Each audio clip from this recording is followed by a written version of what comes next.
Okay. Sir అదే సందేహం sir. ఎక్కడ చూసినా కూడా స్టార్ హోటల్స్ తీస్తున్నారు. అదే చెప్తున్నా కదా! కేసేప్ రికవరీ. మీకు తెలిసిన వాళ్ళ దగ్గర ఎంతమంది దగ్గర నా రోజుకి 8,000, 10,000 ఇచ్చి హోటల్‌లో ఉండొచ్చు. చాలా తక్కువగుంటారు సార్. దాన్ని ఫుల్‌గా అవుతుందంటే ఏంటి అర్థం? ఓకే. సార్ ఇప్పుడు అవుతే ఐటీసీ హోటల్‌లో మీ తలకు టేక్ ఏంటి? ఐటీసీ తీసుకున్నాను. ఐటీసీలోనేమో 40% ఉంది. ఐటీసీ తీసుకున్నప్పుడే ఐటీసీలో 40% హోటల్ అన్నప్పుడు ఇంకా ప్లస్ ఏమో ఓసీలే వచ్చింది కాబట్టి మేము ఇంత వేరేగా ఎందుకు కొనాలి? ఓసీలో కూడా చాలా వచ్చేసాయి. ఐటీసీ ఏమో ఒక గుండు సూది అవ్వదు సార్. గుడి శుద్ధి అయితే నేనేం చెప్తాను ఫస్ట్. ఏ బేసిస్‌లోనో ఐటీసీ ఏమో ఒక గుండు సూది అవుతుందని చెప్తున్నారు సార్. అది 60 టైమ్స్ ఆర్ 50 టైమ్స్ అయిందంటే అది కూడా ఒక గుళ్ళు శుద్ధి అనుకోవచ్చు. అదేంటి సార్ ఐటీసీకి మాత్రం 50, 60 టైమ్స్ చెప్తున్నారు. Hindustani Lever, Procter and Gamble, Godrej, Tata consumer ఇదంతా ఆ రేంజ్‌లోనే ఉంది కదా! అలాంటి కంపెనీస్ అవుతుంది దీనికి కాంపిటీషన్. ఆ కంపెనీస్‌కున్న డబుల్, ట్రిపుల్ ఉన్న సైజ్‌లో ఉన్న కంపెనీ ఇది. 25, 26 ఎర్నింగ్స్‌లో ఒక మోడ్‌తోనే వస్తుందది. స్టార్ లింక్ ఇండియాలోని అప్రూవల్ ఇచ్చేసారు సార్. ఇది ఎయిర్టెల్ అండ్ జియోని బీట్ చేస్తుందా? ఆళ్ళది అవుతుంది కాస్ట్‌లీ సర్వీస్ అని ఇప్పుడున్న సిట్యుయేషన్. ఇప్పుడు కేసేప్ రికవరీలోని మీనింగ్‌ఫుల్లీ ఏదైనా ఒక ఎక్స్‌ట్రా ఇస్తారంటే డెఫినెట్‌లీ క్లయింట్ మారతారు. ఈ కేసీఆర్ బికో నుంచి ఈ క్వెషన్ వస్తుందా సార్? డబ్బులు ఇవ్వడానికి చాలా మంది ఉన్నారు సార్. సర్వీస్ బెటర్ ఉందంటే మళ్ళీ చూస్తాం అన్నట్టు ఉన్నారు. డెఫినెట్‌లీ ఎళ్తారు. మెడ్రాస్ నుంచి నేను తిరుచి ఎళ్తున్నాను. ఆ మధ్యలో నాకేమో ఇంటర్నెట్ కావాలంటే నేను డెఫినెట్‌లీ ఇస్తాను. Okay sir. అన్‌ఇంటరప్టెడ్ బ్రాడ్‌బ్యాండ్ ఏమో ఈజీలీ జరుగుతుంది. సిటీలో దొరకడం అంత యూజ్ కాదు. ఈజ్ ఇట్ మొబైల్ కానీ ఈజ్ ఇట్ రిమోట్‌లో దొరుకుతుందా? నా ఫోన్‌లో కూడా ఉంచొచ్చా? దీని నుంచి చాలా క్వెషన్స్ వస్తాయి. ఒక కంపెనీ ఉండేది సార్. అడవిలోకి వెళ్ళినా కూడా టవర్ వస్తుంది. బీఎస్ఎన్ఎల్లా? బీఎస్ఎన్ఎల్ హెచ్చరిక కానీ చాలా మంది చెప్పడం చూశాను. విహెచ్ఎల్ కూడా అడవిలోకి వెళ్ళినా కూడా మనకి సిగ్నల్ వస్తుంది. కానీ దాన్ని ఎవరు సబార్డినేట్ చేశారు. దాని తల సిస్టర్ కంపెనీ ఎంటీఎంఎల్ బాండ్‌కి వడ్డీ కట్టపోయిన లెవెల్‌లోకి తెచ్చారు. Okay sir. మీరు టెన్షన్ అవ్వకూడదు. నేను మళ్ళీ అడుగుతాను ఇప్పుడు. నీ తాలూకు ఒపీనియన్ స్పందన పూర్తి గురించి ఏంటి? అని అడుగుతున్నారు. క్వెషన్ క్లోజ్ చేస్తాను సార్. మైక్రో ఫైనాన్స్ కంపెనీలో చాలా ప్రెషర్ ఉంది. ఈ కరెంట్ వాల్యూ ఒక అట్రాక్టివ్‌గా మీరు చూస్తున్నారా? అన్నది క్వెషన్. ఈ క్వెషన్‌కి మీరేంటి బదులు చెప్తారని నేనే చెప్తున్నాను. కరెక్టా లేదని మీరే చెప్పండి. బయింగ్ ఉన్నదంటే వెళ్ళిపోండి. అదే సార్ కజ్. ఓకే. సో ఇది ముందు మీరు చెప్పారు. మీరు అడగమని చెప్పారు. నేను అడిగేశాను.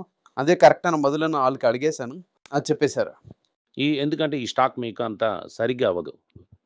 మీరు నాటుకోని చూసి భయపడేనోళ్ళు ఈ స్టాక్‌లో ఉండడం గురించి మీకు చాలా కష్టం. కన్సిడర్ చేయకుండా ఉండడం బెస్ట్.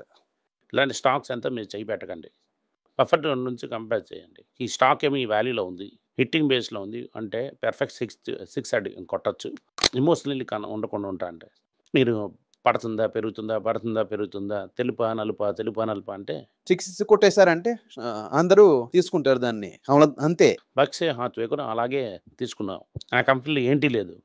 నెక్సస్ చూసి కూడా తీసుకున్నాం. అది తప్పైపోయింది. ఎర్న్‌స్ట్ మిల్లర్ ఏమో తీసుకున్నాం. బఫెట్ ఈరోజు చూసి బఫెట్ అండ్ టుడే అని చూసి మీరు మాట్లాడకూడదు. బఫెట్‌ని ఎర్లీ డేస్ నుంచి చూసి మాట్లాడాలి. కింద పడితే తీసుకుంటారు. Okay sir. ఫైన్. నేను ఇప్పుడే నిజంగా 1 షేర్, 2 షేర్ తీసుకోవడానికి భయపడతాను సార్. నేను 10 సంవత్సరాలు వస్తాను. ఇవాళ తెల్లారి చూసారంటే వీళ్ళ ఖాతాలు ఇవాళ తెల్లారి చూసారంటే ఎల్ఎన్‌టీ ఎన్ని సంవత్సరాలు పెట్టున్నాం? ఏంటి ప్రాఫిట్ పెరిగిందని చూశానన్నప్పటికీ ఎల్ఎన్‌టీ వచ్చిన ఏదైనా మేము యాడ్‌ని చూసారేంటి? నా దగ్గర ఉంది. ఇలాగ అయిపోయింది అని. ఒక మంచి కంపెనీ లోన్ ఉన్నదా తెలుసుకుంటా అంతే. వందనా గుర్తుకు మేమందరం ఏడుస్తున్నాం. మీరేమో దానికే ఆడడం లేదు. జాలీగా ఉన్నారు. ఎందుకంటే మీరు అండర్‌స్టాండ్ చేస్తున్నారు ఎంత వాల్యూ ఉంటుందని. అది మేము మిస్ చేశాం సార్. బాస్ మీరు ఎమోషనల్లీ అటాచ్ అవుతారు. అవును. మేము ఎమోషనల్ అటాచ్ అవుతాం. అది వదిలేసి పైన రావడమే ప్రాక్టీస్ చేయాలి సార్. Okay sir. ఐడిఎఫ్‌సి గురించి మాట్లాడుతున్నా లాస్ట్ వీక్ మీరు ఒకటి చెప్పారు. టీఎంబీ, కొడాక్ మహీంద్రా ఇలాంటి బ్యాంక్స్ అనేమో ఐడిఎఫ్‌సి ఏమో ఓవర్‌టేక్ చేసేస్తుందని. అది చాలా ఉందని స్ట్రాంగ్‌గా చెప్తున్నారు. అది మీరు నమ్మలేస్తున్నారు. అంటే తీసుకోవడం లేదని అంటే అది నాకు అలా భావం కాదని మేము అంటున్నాం. టీఎన్బీ ఉన్నప్పుడు మేము ఐడిఎఫ్‌సి కన్సిడర్ చేయాలా? అది మీ తలకిష్టం. నేను మీకు స్పూన్ ఫీలింగ్ చేయలేను. నా దగ్గర టీఎన్‌డీ ఉంది. ఐడిఎఫ్‌సి కూడా ఉంది. తమిళనాడు మర్చెంట్ బ్యాంక్ ఏమో ఇండియా తాలూకా లార్జెస్ట్ 4వ బ్యాంక్ అవుతుందా? అవ్వదు. నీ ఐడిఎఫ్‌సి ఏమో ఇండియాస్ ఏమో 4th లార్జెస్ట్ బ్యాంక్ అవుతుందా? 50-50 ఛాన్స్ ఉంది. ఓకే. దాని మూల తీసుకున్న బెటర్‌ది. అది మీ తలకు మీ ఇష్టం. మీరెప్పుడు నాకు కాపీ చేయాలనుకోకండి. నేను మళ్ళీ చెప్తున్నానా? మళ్ళీ చాలా సార్లు చెప్పాను కూడా. నేను స్టాక్ తీసుకోవడం నేను ఇన్‌ఫ్లుయెన్స్ అవునది 1984 తర్వాత ఒక మ్యాచ్ ఏమో ఇండియాలో మెడ్రాస్‌లో నడుస్తున్నది. అప్పుడవుతున్న Sivaram Krishna first time India గురించి ఆడుతున్నారు. మిగతా ఊళ్ళో అన్ని ఆడారు. ఇండియాకి ఫస్ట్ వస్తున్నారు. జరామ్ పౌలను లెఫ్ట్ హ్యాండ్ ఏమో డబుల్ సెంచరీ తీశారు. లాస్ట్ ఓడిపోయారు. అప్పుడు అవుతుంది దూరదర్శి కమెంటరీ. ఇప్పుడున్న కమెంటరీ కాదు. దూరదర్శన్ కమిషన్ ఏం చెప్తున్నారంటే ఏదైనా అవుతున్నారు నెక్స్ట్ చంద్రశేఖర్.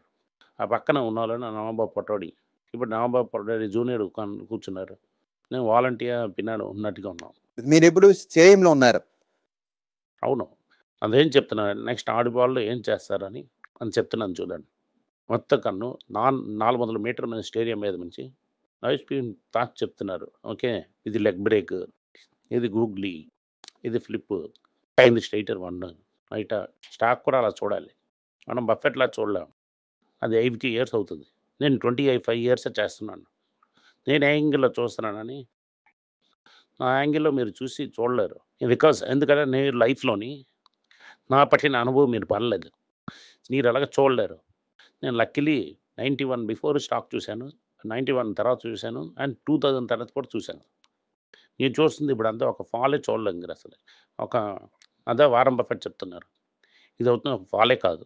అందుకే మీరేమో సెప్టెంబర్ 2024లో చూశాను లాస్ అయిపోయిందని. నేను ఎప్పుడు 3 టైమ్స్ చూశాను. నా పోర్ట్ఫోలియో గో డౌన్ అయింది 70%. 10 లక్షల స్టాక్ ఏమో 3 లక్షలు చూశాను. Okay sir. దాన్ని చూసామంటే మనకి గుండె నొప్పి వచ్చేసింది సార్. నేను టీసీఎస్ 65 రూపీస్ తీసుకున్నాను. Okay sir. ఈరోజు క్వశ్చన్స్ ఎంతే సార్? ఇంకా క్వశ్చన్స్ ఉన్నాయి.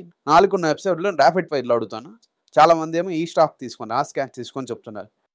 ఇది తీసుకొని అది తీసుకొని అంటున్నారు. స్టాక్స్ అడుగుతున్నారు. అది ర్యాపిడ్ ఫైర్లో స్టాంప్ అడిగి తీసుకుంటాం. ఈ వీడియో చూసినందుకు చాలా సంతోషం.